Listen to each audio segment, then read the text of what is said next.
탐사보도 전문 기자 김경래 최강 시사. 김경래 최강 시사 2부 시작하겠습니다. 어제 경제 정책이 발표가 됐습니다. 큰 얘기들이 많아요. 3차 추경 역대 최대 규모라고 하고요. 하반기 경제 정책 방향, 한국판 뉴딜, 어마어마한 얘기들이 많은데 이게 구체적으로 어떤 의미를 갖고 있는 건지 좀 자세히 좀 여쭤보겠습니다. 기획재정부의 방기선 차관보님 연결돼 있습니다. 안녕하세요. 예, 안녕하세요. 네, 일단은 다른 얘기는 조금 미루고 경제 성장률 전망치를 0.1%로 목표치를 잡은 거죠? 네네, 그렇습니다. 이게 그 목표치인 거죠? 이게 이제 전망치라기보다는? 전망치라고 보셔야겠죠. 아, 그런가요? 아니, 다른 데보다는 좀 높아서, 예를 들어 IMF라든가 한국은행보다는 높아서 이게 좀 너무 낙관적인 거 아니냐? 이렇게 볼 수도 있는 거 아닐까요? 예, IMF나 한국은행 같은 경우에는 마이너스 성장을 전망을 그렇죠. 했습니다. 하지만 예. 최근에 있었던 KDI와 같은 국제연구기관에서는 그냥 플러스 0.2%를 전망을 했었고요. 네.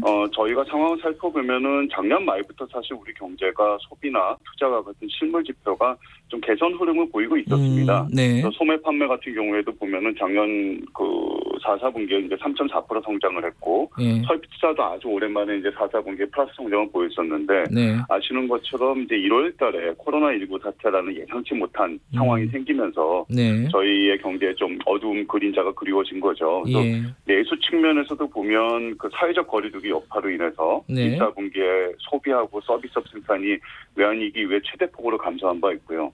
수출도 사실 미국이나 유럽과 같은 주요 국가들이 이제 락다운이라고 하죠. 네. 봉쇄 조치를 하다 보니까 그 영향으로 인해서 4월과 5월에는 마이너스 20%가 넘는 그 감소세를 보이고 있습니다만, 네. 코로나19가 사실은 국내적으로 좀 상반기 중에 좀 진정이 되고, 네. 세계적으로도 하반기에 진정이 되면 3, 4분기 이후에 말씀해 주신 그 3차 추경이라든가 네. 하반기 경제정책 방향 등의 그런 정책 효과가 네. 그 힘을 발휘할 것으로 보고 있습니다. 아. 그렇게 되면은 이제 네. 플러스 성장의 전환이 가능할 것이 아닌가라고 저희는 판단하고 있는 상황입니다. 근데 지금 이제 이거 사람이 알 수 있는 그 범위를 넘어선 거긴 하지만은 이 코로나가 네네. 한 차례 더 올 수도 있다. 뭐랄까요? 2차 대유행 같은 게 올 수도 있다. 이런 우려가 방역 당국은 있지 않습니까? 이제 그런 것들이 없다는 전제하에 말씀하시는 거죠. 그죠? 이런 부분들이. 예, 그렇습니다. 예. 국내 겨울 최대 2차 네. 대유행이 있다라든가 하는 것처럼 전혀 다른 시나리오가 전개될 가능성도 아주 배제할 수는 없는 상황입니다. 예. 근데 어제 발표된 걸 보면요, 이제 뉴딜, 한국형 뉴딜이라는 얘기가 이제 가장 이제 눈에 띄잖아요. 네. 이게 좀 어렵습니다. 이게 디지털 뉴딜, 그린 뉴딜, 휴먼 뉴딜이라는 말은 공식적으로 안 쓰는 것 같은데, 이제 고용 안정이라고 하면 되겠죠. 그리고 네네, 그렇습니다. 76조 원 5년 동안에 일자리 55만 개. 이게 굉장히 큰 정책인데 핵심이 뭔가 이게 조금 설명을 좀 듣고 싶어요. 아마 청취자분들이 너무 큰 얘기는 와닿지가 않잖아요. 좀 설명 좀 해주세요. 이게 한국판 뉴딜의 핵심이 뭔지. 예. 한국판 뉴딜은 두 가지 측면에서 보실 수가 있을 것 같습니다. 네. 첫 번째는 단기적으로는 저희가 이제 위기 극복을 하고 네. 일자리 창출을 하는 대책으로 보시면 될 것 같고요. 네. 좀 중장기적으로 보면 이제 포스트 코로나 시대를 준비하는 미래 대비 성격이 있는 것이지요. 그래서 네. 과거에 저희가 경제 형태가 추격형이었다면 이거를 조금 선도형으로 바꿔주는 하나의 정책으로 보시면 될 것 같고요. 네. 이런 걸 위해서 저희가 이제 고용 안전망을 좀 탄탄히 하자. 아까 말씀하신 것처럼 이제 고용 안전망 쪽에서 디딤돌의 역할을 할 수 있도록 그 네. 토대를 좀 탄탄히 하도록 하고, 네. 그리고 디지털 뉴딜과 그린 뉴딜의 두 개 축으로 25개의 프로젝트를 선정을 해서 추진을 할 계획입니다. 그래서 디지털 뉴딜의 내용을 좀 보시면 크게 이제 4가지 프로젝트로 나눠질 수가 있을 것 같은데, 네. 첫 번째로는 DNA라고 하죠. 보통 데이터, 네. 네트워크, AI와 같은 그 DNA의 생태계를 강화하는 것입니다. 그래서 네. 국민 생활하고 밀접한 분야에 이제 데이터를 구축하고 개방하고 활용할 수 있는 기반을 다지는 것이고, 예. 또 5G 위주의 국가망을 확산하는 것으로 보시면 되고, 대표적인 예. 그 프로그램을 보시면 될 것 같고요. 그리고 이 과정에서 보면 두 번째로는 디지털 측면에서 조금 소외되는 계층이 있지 않겠습니까? 예. 그래서 그런 농어촌과 같은 곳에 이제 초고속 인터넷망을 깔아주고, 그다음에 그 국민들의 통신료 부담이나 이런 걸 완화하기 위해서 공공시설에 이제 와이파이로 구축하는 네. 그리고 아울러서 이제 데이터 같은 것들이 많이 활성화되면은 굉장히 사이버 보안 체계도 굉장히 중요한 것이거든요. 그래서 네. 이런 디지털 포용하고 안전망을 구축하는 게 두 번째 과제가 될 것이고 세 번째로는 이번에 코로나 사태를 보시게 되면은 이제 비대면 산업이 굉장히 필요하다는 걸 많이들 네. 느끼지 않으셨습니까? 그러다 보니까 이제 교육 쪽에서도 모든 초중고의 디지털 기반의 인프라를 구축을 하고 네. 직업 훈련도 이런 온라인으로 교육할 수 있도록 바꿔주고요. 그리고 의료 측면에서 감염병에서 좀 안심이 될 수 있는 비대면 인프라를 깔아주고 원격 국내 인프라도 보급해주는 그런 비대면 산업 육성이 세 번째가 될 것이고 네. 그 이외에 도로나 철도와 같은 교통, 수자원 같은 그 SOC들을 좀 디지털해서 바꿔주는 것이 네 번째 과제가 되겠습니다. 네. 이런 디지털 뉴들에 저희가 13.4조 원을 투자를 해서 일자리에 33만 개를 22년까지 만들려고 하고 있는 것이고요. 예. 지금 또 두 번째 축인 그린 뉴들을 보시면 이제 그 첫 번째가 이제 도시와 공간, 생활과 같은 그 인프라를 녹색으로 좀 전환해 주는 거. 그러니까 공공시설의 제로 에너지화라든가 스마트 그린 도시를 조성하는 것이 첫 번째 과제가 되겠고 네. 두 번째 과제는 이제 그린 뉴딜과 관련해서 이제 선도할 수 있는 기업들이 이렇게 많지는 않습니다. 그래서 이런 100대 유망 기업을 키워주는 것이 네. 두 번째 과제에서 녹색 산업의 혁신 생태계를 구축하는 것이고요. 그리고 마지막으로는 아무래도 이제 저탄소 분산형 에너지로 확산을 하는 것이 마지막 과제가 되겠습니다. 그래서 이런 걸 위해서 에너지 관리를 효율화하는 지능형 스마트 그리드 구축하는 것이 대표적인 상품이고 또 3대 신재생 에너지 확산할 수 있는 기반을 구축하는 것이 되겠습니다. 그래서 이 두 개의 축의 아래에 있는 토대가 고용 안전망 강화해서 전 국민 대상의 고용 안전망을 구축하고 고용보험의 사각지대를 해소하는 그러한 과제들이 되겠습니다. 구체적인 것들이야 이제 하나하나가 다 네. 이제 긴 얘기가 되겠지만은 일전에 그 청와대에서도 얘기한 원격 의료나 이런 부분들은 구체적으로 안 들어간 것 같아요. 그건 나중에 나오는 건가요, 방침이? 저희가 이번에 한 건 이제 비대면 산업 육성이라고 하면서 의료 네. 분야에 있어서도 이제 감염병에 좀 안심할 수 있는 비대면 인프라, 또 건강 취약계층이 좀 쉽게 그 의료의 혜택을 볼 수 있는 디지털 돌봄 시스템 구축하는 것으로 저희가 접근을 한 것이고요. 네. 흔히 말씀하시는 이제 그 원격 의료라든가 이런 것을 예. 접근한 건 아십니다. 그러니까 예. 기본적으로 의료 안전망을 좀 확충을 하자. 이번에 코로나 사태를 하면서 사실은 일반 국민들께서 병원을 가서 진료를 보시고 이런 걸 상당히 어려움을 겪지 않았습니까? 예. 그런 어려움을 좀 낮춰주고 해소해 줄 수 있는 의료 안전망을 확충하는 것이고 또 국민들이 좀 더 편하게 건강을 돌볼 수 있는 국민의 편의를 증진하기 위한 것으로 접근이 된 것이고요. 일반적인 원격 의료라든가 그런 것들은 나중에 의료법 개정이나 이런 걸 통해서 제도화하는 것은 이제 보건복지부 중심으로 해서 사회적 논의를 거쳐서 이루어질 것으로 보고 있습니다. 근데 이제 지금 여러 가지 말씀을 하셨는데 굉장히 많잖아요. 네네.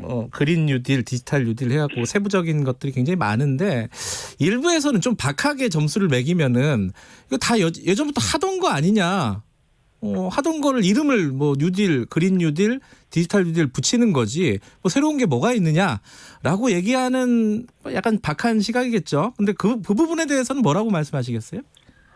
두 가지 측면에서 볼 수 있을 것 같은데요. 네. 이번에 과제로 보시면 이제 비대면 산업 육성이나 이런 부분들은 상당히 좀 새로운 과제들이 많이 등장을 한 것이고요. 네. 그다음에 두 번째로 보면 그동안 저희가 갖고 있었던 계획들이 네. 조금 이제 중장기적인 과제로 접근했던 것들이 꽤 있습니다. 네. 이런 DNA 같은 데이터 구축 개방하는 활용하는 것도 그렇고, 네. 직업 훈련 기간 온라인으로 하는 것도 그렇고 여러 가지 것들이 좀 그 진행하던 속도와 네. 그다음에 그 강도를 좀 더 단축시키고 강도를 좀 더 강화하는 쪽으로 해서 압축적으로 진행을 하는 것을 위해서 차이점이 있다고 보시면 될 것 같습니다. 예.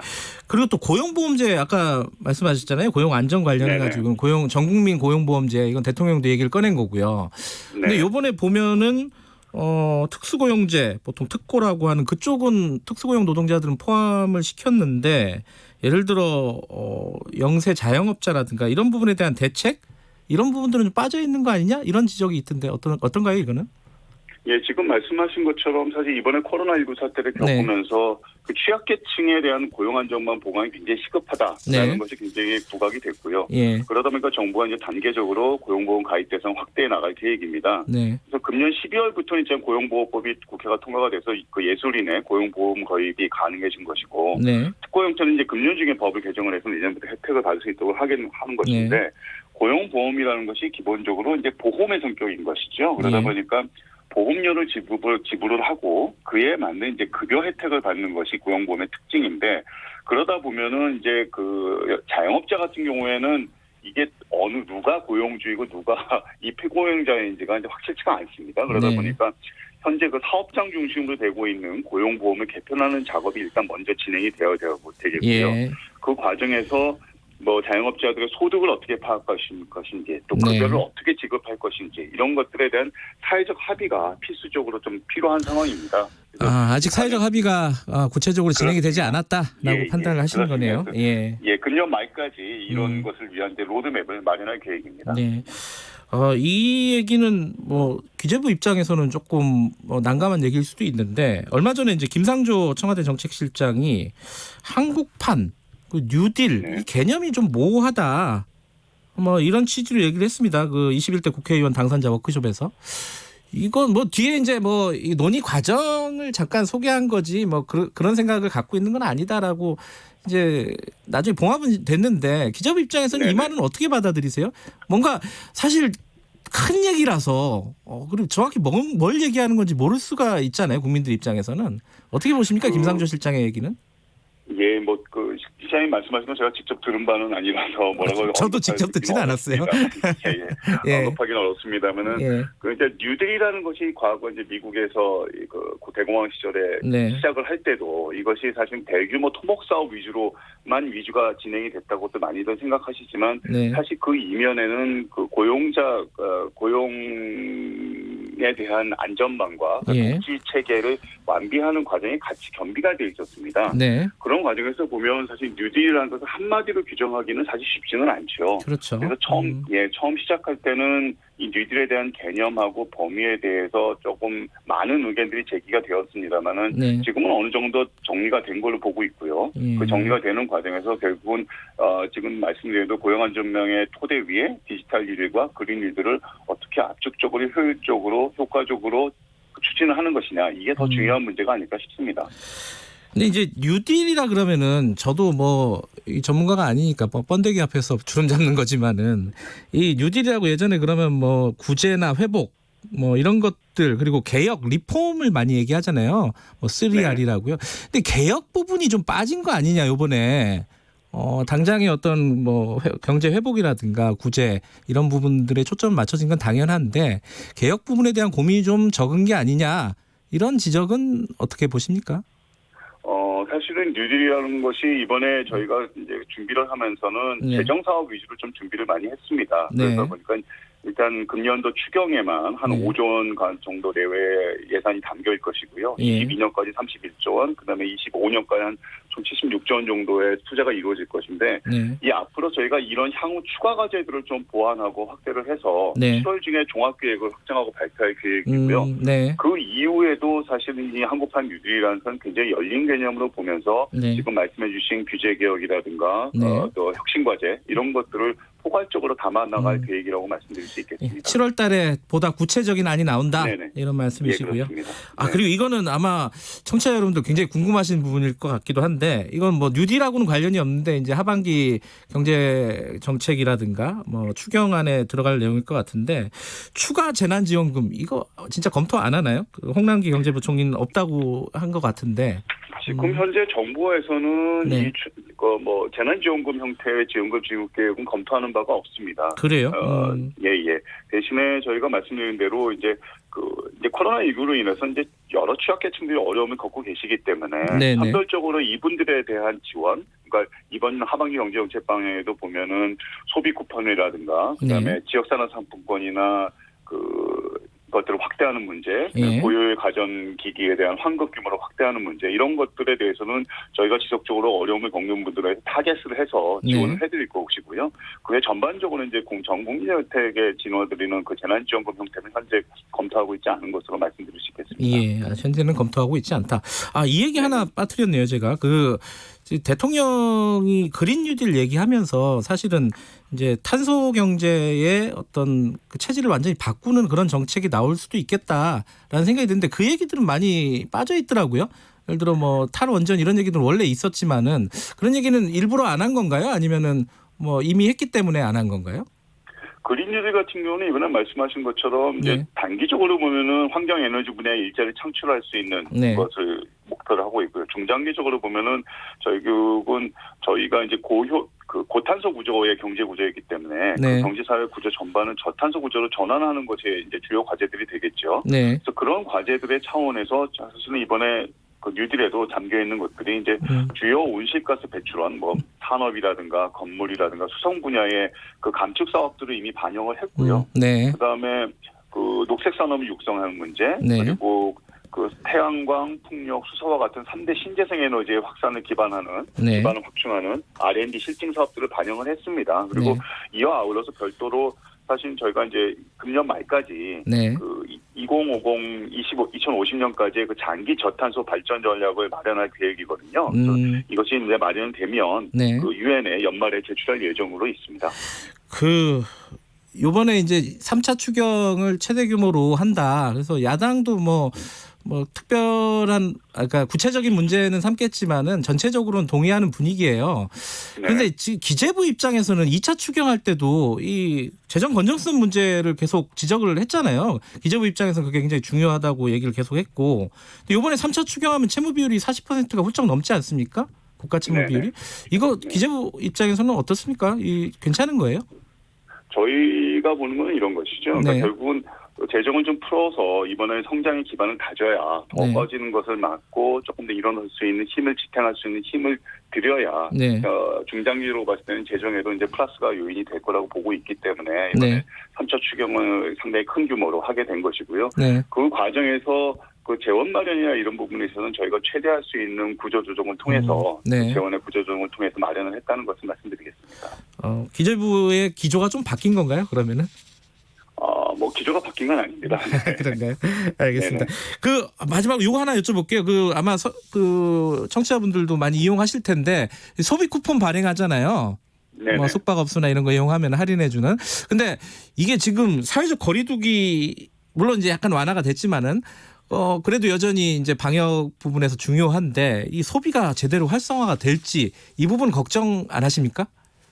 저희가 이제 소비를 활성화하는 문제하고는 사실 방역 문제와는 굉장히 밀접하게 그렇죠. 관계를 맺으면서 보고 있습니다. 그래서 네. 최근에 저희가 이제 대한민국 동행 세일이라고 해서 6월 말부터 시작하는 그 세일 주간에 대해서 발표도 해드렸었는데 네. 그 과정에서도 약간 방역에 관한 문제만은 철저하게 지키면서 예. 그 행사를 진행할 수 있도록 지금 추진을 하고 있습니다. 그래서 이 현재 갖고 있는 저희가 소비 쿠폰이라든가 각종 행사들에 대한 것들이 네. 결국은 어느 정도 방역이 안정이 됐을 때 효과를 볼 수 있도록 저희가 사전에 준비를 한다고 이렇게 생각을 해주시면 될 것 같고요. 그럴 때 이제 항상 저희가 염두에 두고 있는 건 방역이 전제다, 우선이다라는 생각을 하고 있다는 걸 말씀드리겠습니다. 기재부에서도 방역이 우선이다 이렇게 생각을 하신다. 예, 그렇습니다. 네. 근데 하나 궁금한 게 그 소비 쿠폰 받으려면 어디로 들어가야 되는 거예요? 그거? 그거는 뭐 지금 숙박, 관광, 공연, 영화, 뭐 전시, 체육, 외식, 농사는 다 다르기 때문에요. 이 부분에 대해서는 저희가 별도로 다 개별적으로 안내를 해드리도록. 아직 구체적인 건 안 나왔군요. 네, 예. 알겠습니다. 고맙습니다. 네, 고맙습니다. 기획재정부 방기선 차관보였습니다.